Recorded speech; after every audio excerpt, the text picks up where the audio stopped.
Educational System Group 2. Assalamualaikum warahmatullahi wabarakatuh.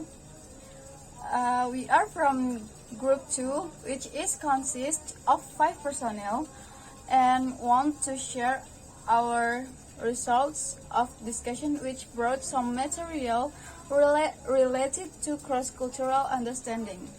With myself, Yuli Nurdianti, I will give you some materials and example of an educational system, especially in the USA. The education system is very much needed in supporting education standards so that they are carried out properly and orderly. The education system itself is different in almost every country. Here is the education system in the USA. In the USA, we got the educational system was a grading system.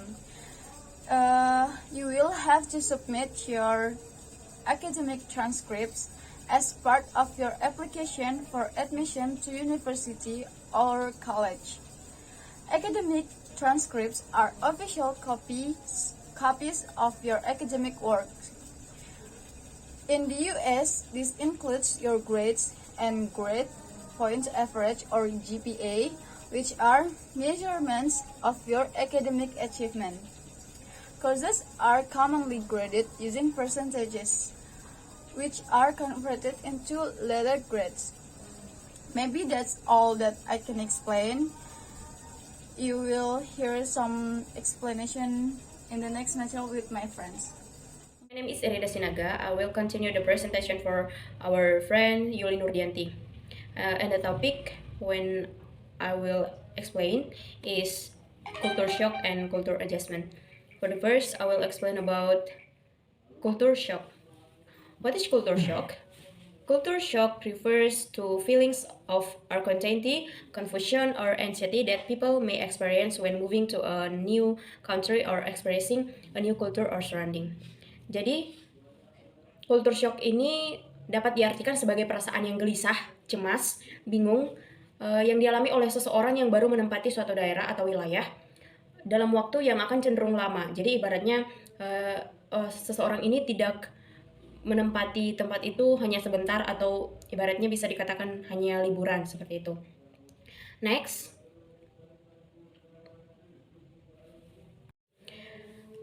the four stage of culture shock. 1. The honeymoon stage. The first stage is commonly referred to as the honeymoon phase.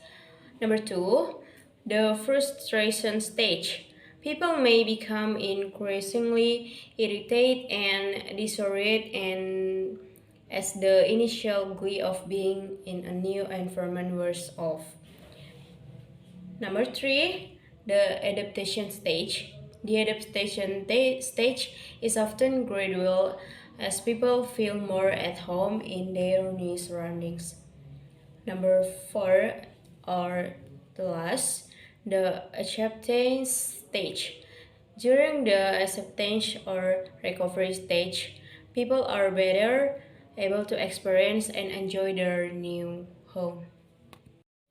Now we will continue to study about culture adjustment, the recovery and adjustment phases. Assalamualaikum warahmatullahi wabarakatuh. Okay, thank you Erida. Hi guys, my name is Andika Wahyudi Saputro. You can call me Andika. I'm from group 2. I will present the material about the re-entry adjustment process and how to cope with cultural shock. Okay.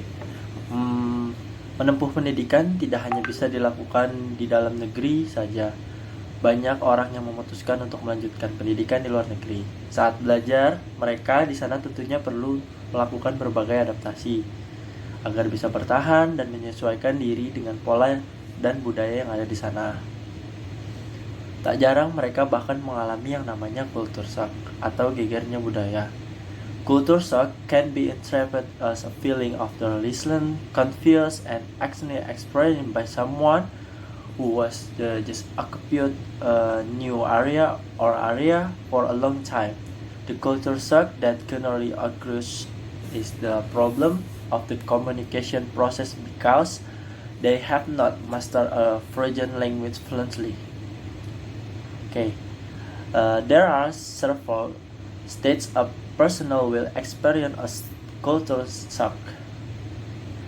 First of all, tahapan yang pertama adalah yang kerap disebut dengan honeymoon stage.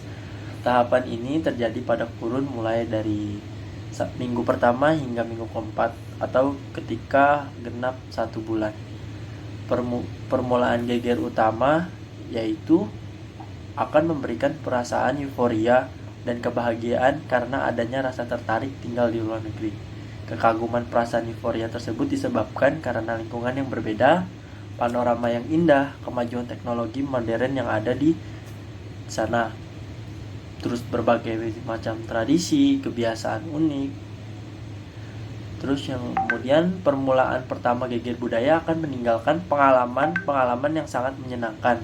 Namun permulaan awal tidak berlangsung lama. Yang kedua itu ada permulaan negotiation stage. Seseorang akan merasakan frustasi dan menemui berbagai rintangan maupun kesulitan yang terasa tidak ada ujungnya. Contohnya, mereka harus menyesuaikan adaptasi dengan lingkungannya. Dengan cara mereka tuh berusaha bagaimana bisa berkomunikasi tetapi dianya tidak mengalami geger shock atau yang disebut dengan cultural shock. Oke. Yang ketiga, di permulaan ketiga itu ada adjustment stage. Seseorang telah berada pada daerah baru dalam kurun waktu 6 bulan. Pada tahap ini biasanya mereka akan mulai membangun networking dengan masyarakat secara perlahan dan berusaha mempelajari budaya mereka, bahasa mereka, pola hidup mereka dengan sungguh-sungguh. Dan yang keempat itu ada adaptation stage, merupakan tahapan keempat di mana tahapan ini mereka akan merasa nyaman dengan segala situasi hidupnya, meskipun tempat tinggal mereka begitu asing buatnya. Meskipun sudah tidak ada euforia seperti pada tahap pertama, seseorang akan telah berada pada tahap ini akan merasa lebih nyaman dan bahagia menetap pada tinggal tempat barunya. Apabila seseorang telah tinggal dalam jangka waktu yang cukup lama saat belajar di luar negeri, maka ia akan mengalami yang namanya re-entry shock atau yang disebut dengan tahapan terakhir. Ketika ia kembali ke kampung halaman atau daerah asalnya, biasanya mereka pada tahapan ini adanya rasa sedih karena melihat sudah banyak perbedaan dan perkembangan yang terjadi pada ruang lingkupnya, terutama pada keluarga, ruang lingkup masyarakat, bahkan negara. And the last material how to cope with culture shock. First, open your healthy mindset and focus on the positive. Do not compare yourself with others. Looking for ways to relieve stress. Okay, thank you. That's my about presentation. With the hope that friends you can understand well the material that you confuse. I also thank you my friend who have listened and listened. I hope we can meet another time. And thank you. Wassalamualaikum warahmatullahi wabarakatuh. Family customs. It is difficult, if not impossible, to be specific about the American family because of the many regional, religious, and national backgrounds that are found in the U.S., the East Coast, West Coast, Midwest, North and South regions, etc. All have different customs and family values that have developed over the years. The following information about American families are generalizations and might not be true of families that you meet. There are several different combinations of people that might make up a family unit. The family you meet might be composed of a mother, father, and children. But other families you meet might be composed of a single parent with children, two or more partners, who live together, a husband and wife with no children at home or no children at all, or an adult who lives alone and has close friends that share special times and activities. In many families, both the husband and wife are employed away from home. Few American families have servants. At most, they might have someone to stay with children while they are away, or someone to do weekly cleaning or yard work as it is needed. American family values. Modern values, modern society breeds and contemporary viewpoint about the attributes of a family. But this was not always so. As recently as the 1950,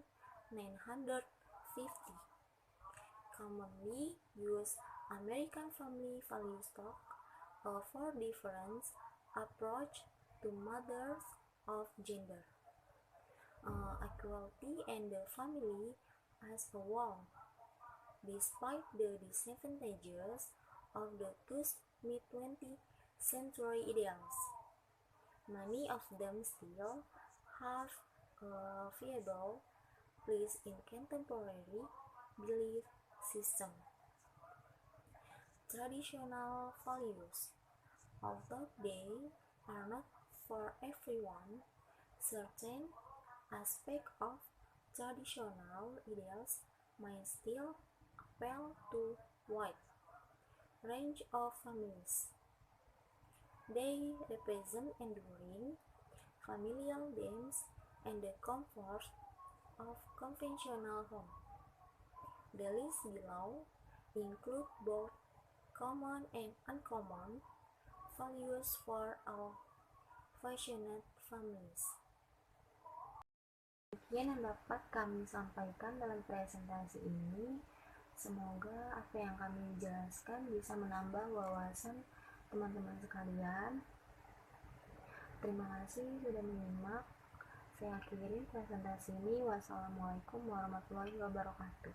Have a nice day. Thank you.